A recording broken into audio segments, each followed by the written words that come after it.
नमस्ते, मैं हूं सुरेश कुमार एकलवे और आप देख रहे हैं हिंदुस्तान न्यूज एंड टिप्स। 150 दिनों तक चले चीनी बकरी कुदान का दम फूलता हुआ आज सारी दुनिया ने देख लिया है। अभी तक अपने वीडियो प्रोपेगेंडा से 30 मार खा बन रहे चीन ने भारत के सामने सिर्फ घुटने ही नहीं टेके बल्कि तशरीफ तक रगड़ रहा है। चीन पेंगोंग झील से अपना बोरिया बिस्तर उठाने को तैयार हो गया है और अब उसे अपनी जान बचाने में ही भलाई नजर आ रही है। अगले कुछ हफ्ते में चीन की पागल लफंडर आर्मी यानी पीएलए वापस फिंगर 8 पर लौट जाएगी। यानी जिस जंग की कोशिश चीन ने की थी वह उसकी सेना के लिए तंग बन गई और भारत के एक्शन ने उसे दंगी नहीं किया बल्कि अप्रैल 2020 वाली स्थिति में लौटने को विवश भी कर दिया। जो लोग चीन की शान में कसीदे गढ़ रहे थे आज वे मायूसी से पराजित चीन को देख रहे हैं। उस चीन को जिसने अपने सबसे खराब वक्त में वीडियो गेम से दुनिया का एंटरटेनमेंट किया है।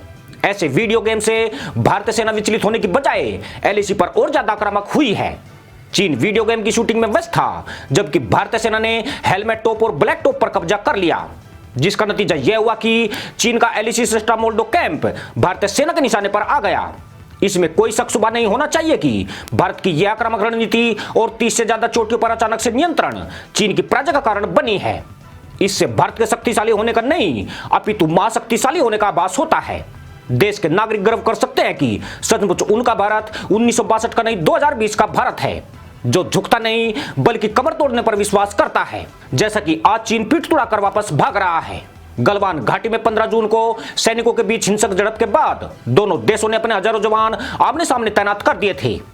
इस झड़प में 20 भारतीय सैनिक भी शहीद हो गए थे। चीन ने अपने शहीद सैनिकों की संख्या बेशक नहीं बताई मगर उसके भी 45 से 50 सैनिक इस झड़प में माऊ घाट पहुंचे थे।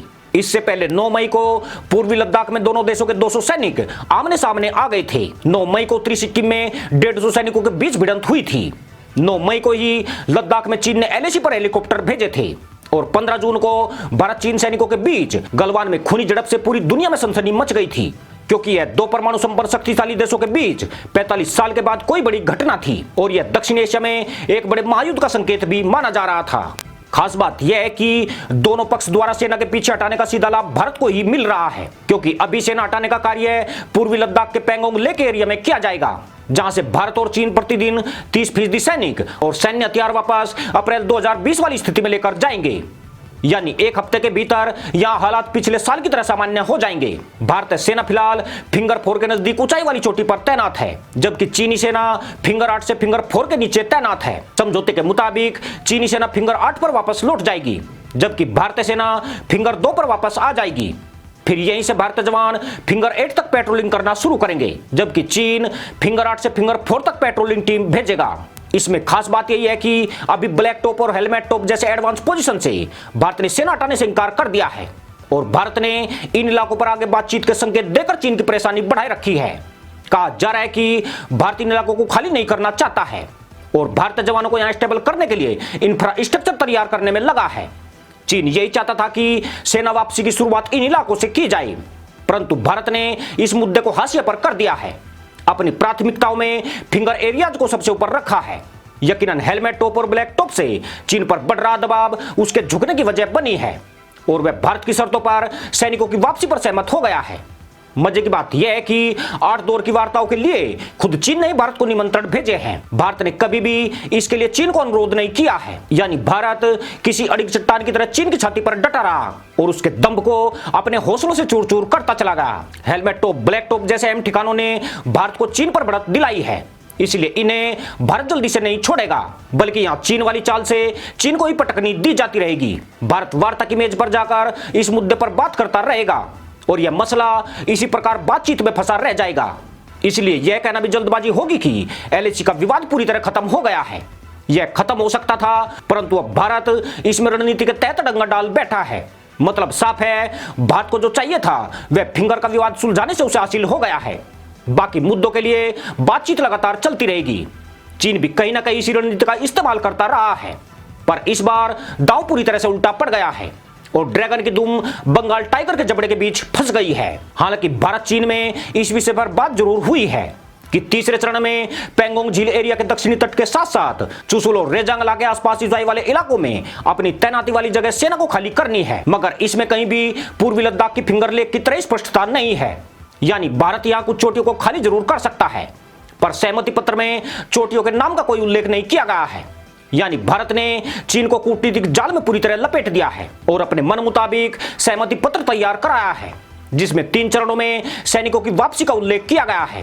पहले चरण में टैंकों, बख्तरबंद वाहनों और सैनिकों को सीमा से एक तय दूरी तक वापस ले जाना है।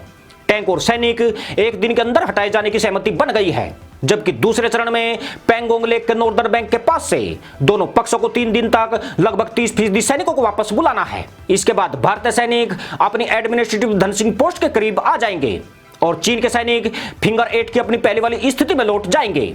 पैंगोंग लेक के दक्षिणी तट का मसला तीसरे और अंतिम चरण में पूरा करने की दोनों पक्षों में सहमति बनी है, जहां दक्षिणी तट की ऊंचाई वाली चोटियों को खाली करने की बात हुई है। परंतु वास्तविकता यही है कि चीन के साथ सहमति बन जाने के बावजूद भारतीय पक्ष इस मुद्दे पर सावधानी से आगे बढ़ रहा है। गलवान घाटी में हुए संघर्ष से पहले चीन इसी तरह मीठी मीठी बातें कर रहा था, जबकि पीएलए के सैनिक भारतीय जवानों पर हमले के लिए तैयारियों में जुटे थे।